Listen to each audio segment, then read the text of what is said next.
Hey guys, this is Sarah from Sarah's Crafting. There you can see my little avatar back there. I wanted to pop on. This has to be a quick one because I'm almost out of juice on my phone. I got a little wordy on the last video. But anyway, if you are not familiar with me, I work with Plarn, which is plastic yarn made from repurposed grocery bags. And I kind of floated around to see what was out there when I started thinking about opening a channel, and I wanted to see what other people were doing. And there's a ton of videos out there about how to make Plarn, how to make bags, how to, et cetera, et cetera, et cetera. I found very few that did the types of things that I do. So I thought I would teach you a few techniques about how I do it. I don't want to do a whole video of making a bag because that's a 5 or 6 hour process. But I thought today that I would start off showing you how that I do what we call the butt, the bottom of the bag, and then we would go from there. As we go along, I'll teach you different techniques that I use for the handles, and mixing in different things with the yarn, with the Plarn, etc. But for right now, I just want to do a quickie that shows you how we get started. I'm going to assume that you have a certain degree of experience with crochet. If you do not and you need more help, feel free to contact me and we'll go from there. And I'm just going to do a real quick little 10 stitch, how we get it started kind of thing. We're doing a single crochet, and it's just like working with yarn. It's just a different product. So I'm going to do 9 or 10, usually with a bag. Well, it depends on the bag. My Marvelous Minis, I start with 15 stitches. My smalls are probably, well, and it depends on what color hook or what size hook I'm using. With smaller bags, I'm probably starting about 21 to 25. The larger ones I do anywhere from 30 to 35. It just kind of depends on what kind of mood I'm in and what size hook I'm using. So we've got our single crochet. When I first started, I had problems with there being a seam between them. I don't know if you've ever worked in the making oval things or just gone back and forth.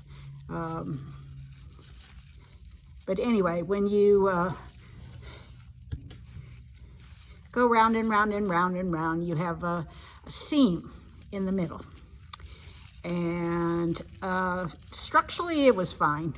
It was strong. We didn't have to worry about that. But visually, what's that line of thread doing there? Or, line in the bottom of the bag. So we started working on ways to get around that. One way is to pretend that you are doing, hope that didn't show on you, I just got a low power mode. Pretend that you are doing a scarf and go back and forth for 3 or 4 rows and then start circling. Another way is to do what is called a back post. I'm almost at the end here, so I will show you that. And I just discovered that the other day on, I think it's called Tim's and Things. I'll double check that, make sure it was right.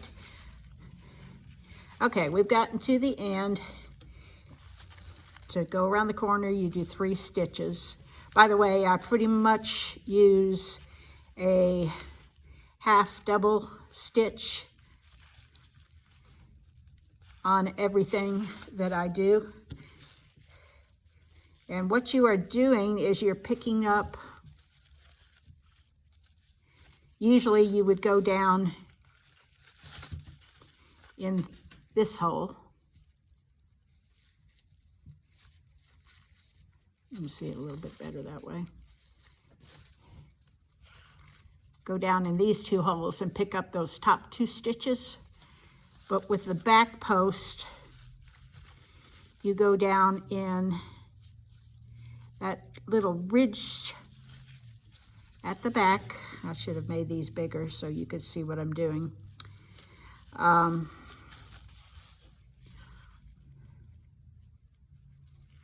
let me...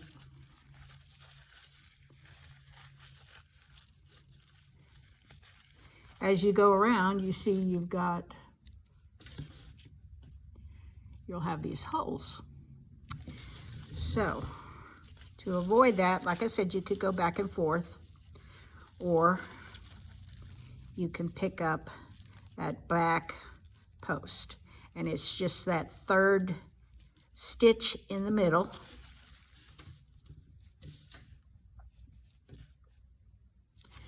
And bring that through, and what that does is it gives it a little extra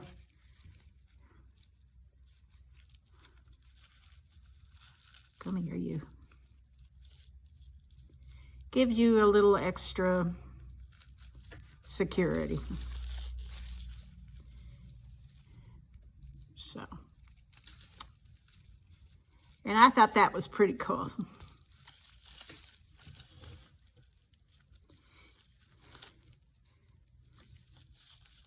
It doesn't really bother me to see that ridge line. And especially in the smaller ones, I still do what I always did. But it is a nice feature. I actually used that and didn't know what I was using. I'm a self-taught crocheter, so, you know, they call that organic. Which means you do what works for you, not necessarily what's a professional crocheter would do. I'm told I crochet differently than most people anyway, so I don't worry about it too much.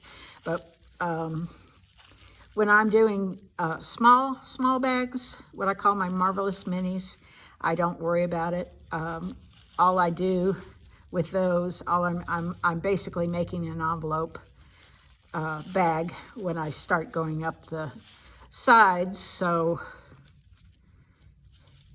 I don't have to worry too much about the strength of the bag.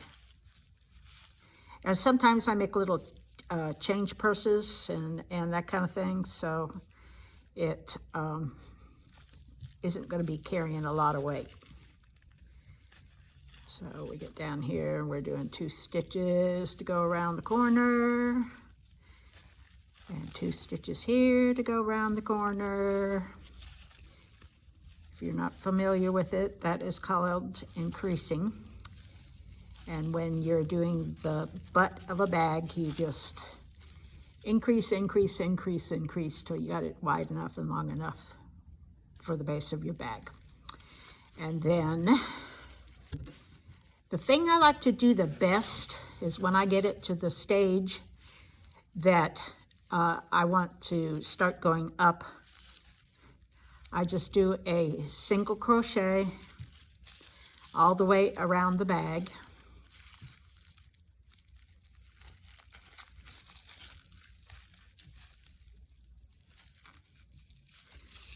And that forms a little edge when you get all the way around.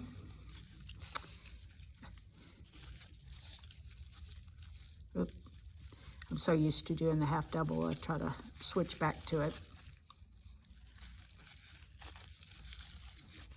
I used to get real fancy and do different stitches and and it really didn't make much difference in the bag. So visually, I just don't worry about it too much anymore. I pay more attention to color and texture, and I have 3 or 4 stitches in my armory that I use. Forming the edge, you do not increase any longer. You just continue to do single stitches, and if you see, it forms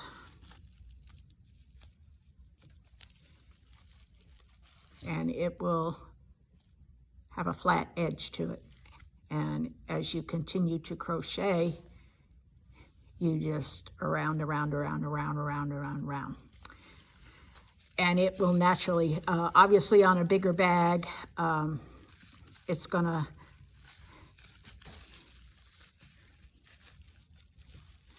show more.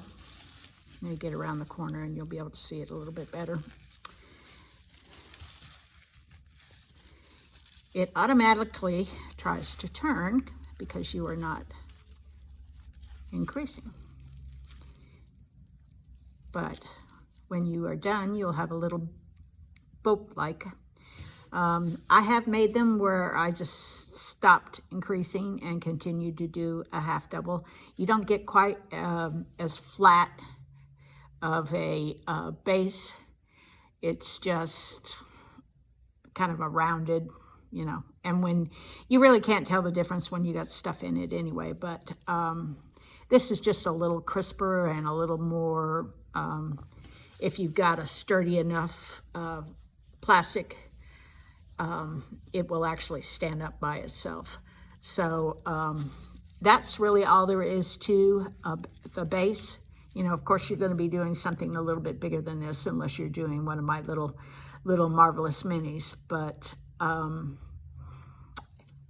that's as fancy as it is. You just increase on the ends, increase until you've got it as wide and as long as you want. Stop increasing and keep stitching until you got it as tall as you want.